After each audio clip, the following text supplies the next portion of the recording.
Hi, my name is Philip North, and I'm caught in an epic conflict between politics and the environment involving one of the most important ecosystems on the planet.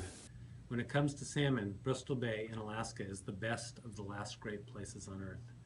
But you may have heard that a Canadian mining company has been exploring to build the largest mine in North America at the headwaters of two of its most prolific salmon-producing rivers.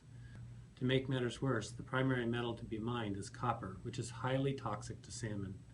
I became involved in the Pebble project in 2005 when it was assigned to me by EPA managers.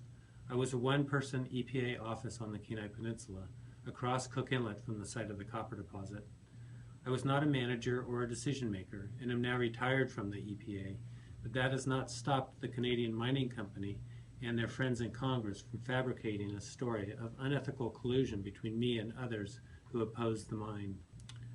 The outcome of this fight will influence the fate of Bristol Bay and its people. I had worked on most major mines in Alaska up to that time, so I knew a lot about mining, but this project was the biggest of its kind ever proposed in Alaska.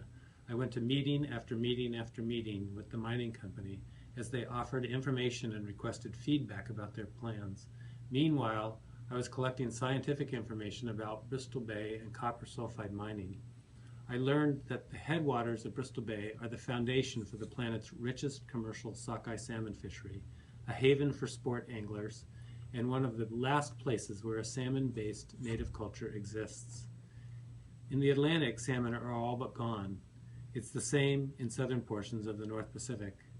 It was only in the rivers of Alaska that salmon were allowed to survive undiminished. And the best of all the Alaska rivers were and continue to be those of Bristol Bay. A conclusion emerged for me that seems self-evident now. A large metal sulfide mine in the headwaters of Bristol Bay puts the greatest sockeye salmon fishery on Earth at risk, and it goes further than that. An economy, an ecosystem, and a native culture are at risk.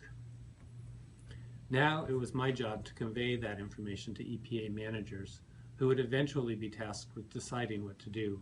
I presented the information and recommended that EPA use the authority provided by Congress in the Clean Water Act to say no to this type of mining among those rivers.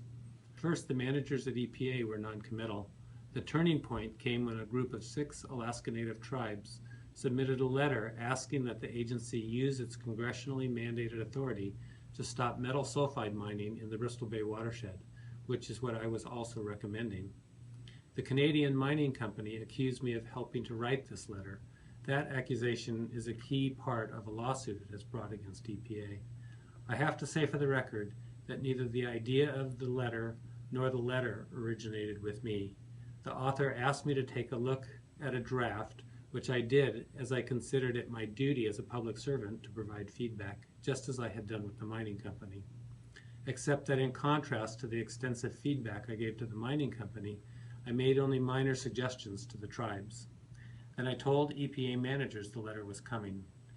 In April of 2013, I left the agency and embarked on a long-planned trip with my family. While we were out of the country, EPA took the first steps to halt the mine.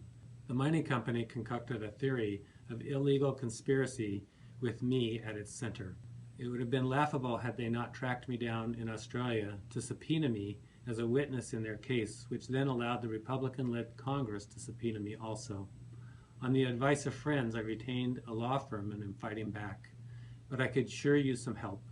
So I am reaching out to friends and supporters for financial contributions to defray legal costs and to help PEER continue to help public servants like me to ensure the Clean Water Act works as intended, to protect one of our planet's greatest natural resources. I also want to say thank you to those who have expressed support to me, to those who care about this issue, and those who have put their time and energy into working to protect Bristol Bay.